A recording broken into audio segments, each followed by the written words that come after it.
کہ وہ لاشوں کو نیوں میں رکھ کر کرسی پانا چاہ رہے، آپ درندوں سے اپنا بنگال بچائے رکھیے گا۔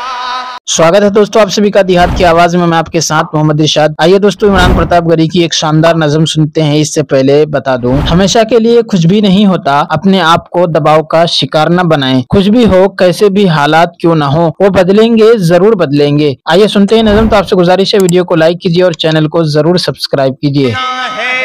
بیٹیوں کے حال پر غصے میں ہیں، جو تھے پچھلے سال چپ اس سال پر غصے میں ہیں، جو تھے پچھلے سال چپ اس سال پر غصے میں ہیں، جن کو ہمدردی رہی بلقیس کے ریپسٹ سے، یہاں سے وہاں تک، جن کو ہمدردی رہی بلقیس کے ریپسٹ سے، منی پور پر چپ تھے اور بنگال پر غصے میں ہیں۔ لیکن میں بنگال میں کھڑا ہوں اور مجھے میرے پرانے 4 مصرے یاد آ رہے ہیں، اور مجھے لگتا ہے کہ اس ماحول میں بہت زیادہ اسے پڑھے جانے کی ضرورت ہے۔ میں 4 مصرے پڑھتا ہوں تاکہ آپ بیدار ہو جائیں، پھر آپ سے تھوڑی سی گفتگو کروں گا۔ اپنے اشکوں سے اپنا رومال بچائے رکھیے گا۔ کیا یہ وہی شیوپور کے لوگ ہیں جنہیں میں 5 سال پہلے چھوڑ کے گیا تھا؟ مجھے یہ بھی دیکھنا ہے کہ اپنے اشکوں سے اپنا رومال بچائے رکھیے گا، پیار محبت والے سب اعمال بچائے رکھیے گا، وہ لاشوں کو نیوں میں رکھ کر کرسی پانا چاہ رہے۔ آپ پہنچیے گا وہاں تک جہاں میں آپ کو پہنچانا چاہتا ہوں کہ وہ لاشوں کو نیوں میں رکھ کر کرسی پانا چاہ رہے، آپ درندوں سے اپنا بنگال بچائے رکھیے گا، آپ درندوں سے اپنا بنگال بچائے رکھیے گا۔ شیوپور والوں، میں جانتا ہوں یہ جو جگہ ہے یہ محبتوں کی جگہ ہے۔ یہ شیوپور جو ہابڑا ہے، یہاں سارے لوگ مل جل کے رہتے ہیں، لیکن جب ٹی وی چینل دیکھو تب ایسا لگتا ہے جیسے پورا شہر سے لگ رہا ہو۔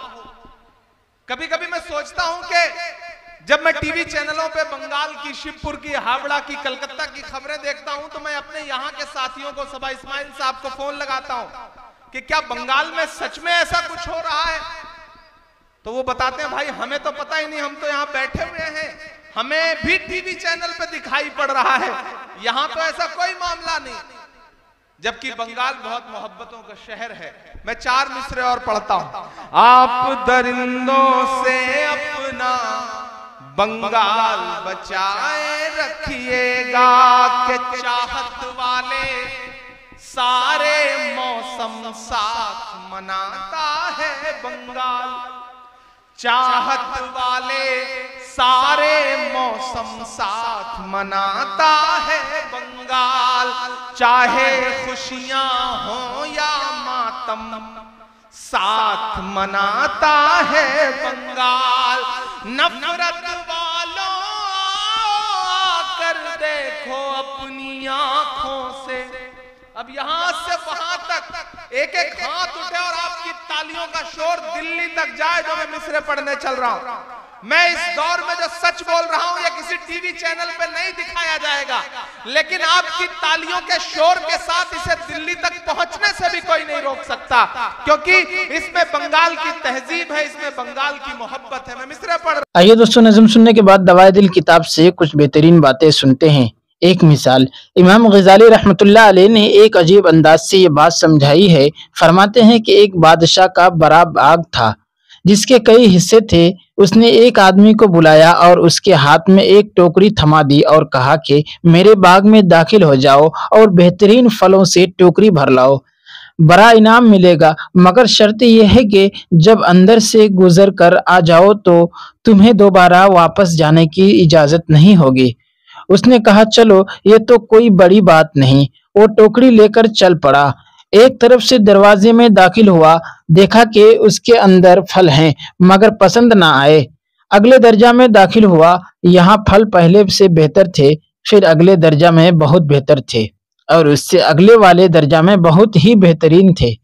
यहाँ दिल में ख्याल आया कि अब तो मैं कुछ फल तोड़ लूं। फिर सोचने लगा, आगे सबसे बेहतर फल तोड़ूंगा। जब अगले और आखिरी दर्जा में दाखिल हुआ तो क्या देखता है, वहां पर तो किसी भी दरख्त पर फल ही नहीं है। अफसोस करने लगा कि ए काश मैंने पहले दर्जे से फल तोड़े होते तो आज मेरी टोकरी खाली ना होती। अब मैं बादशाह को क्या मुंह दिखाऊंगा। इमाम गजाली फरमाते हैं, ए दोस्त, बादशाह अल्लाह रब्बुल इज्जत की मिसाल के मानिंद है, और इंसान जो बाग में जा रहा है वो तेरी मिसाल है, और टोकरी से मुराद तेरा नामा आमाल है। जिंदगी की मिसाल बाग की मानिंद है, और इसके मुख्तलिफ हिस्से तेरी जिंदगी के हर दिन की मानिंद है। अब तुझे हर दिन में नेकियों के फल तोड़ने का हुक्म दिया गया है, लेकिन तू रोज सोचता है कि मैं कल से नेक बन जाऊंगा, यानी अगले दर्जा से फल तोड़ूंगा, अगले दर्जा से फल तोड़ूंगा। तेरा अगला दिन ना आ सकेगा और तुझे उसी दिन अल्लाह के हुजूर जाना पड़ेगा। सब ठाट परा रह जाएगा जब लाद चलेगा बंजारा, खड़े पैर चल देना पड़ेगा। फैज़ा जा अजलहुम ला यस्तखिरून साअतन वला यस्तक़दिमून। सो जिस वक्त उनकी मियाद मुईन आ जाएगी, उस वक्त एक साथ न पीछे हट सकेंगे और न आगे बढ़ सकेंगे। शान सुलेमान अलैहिस्सलाम।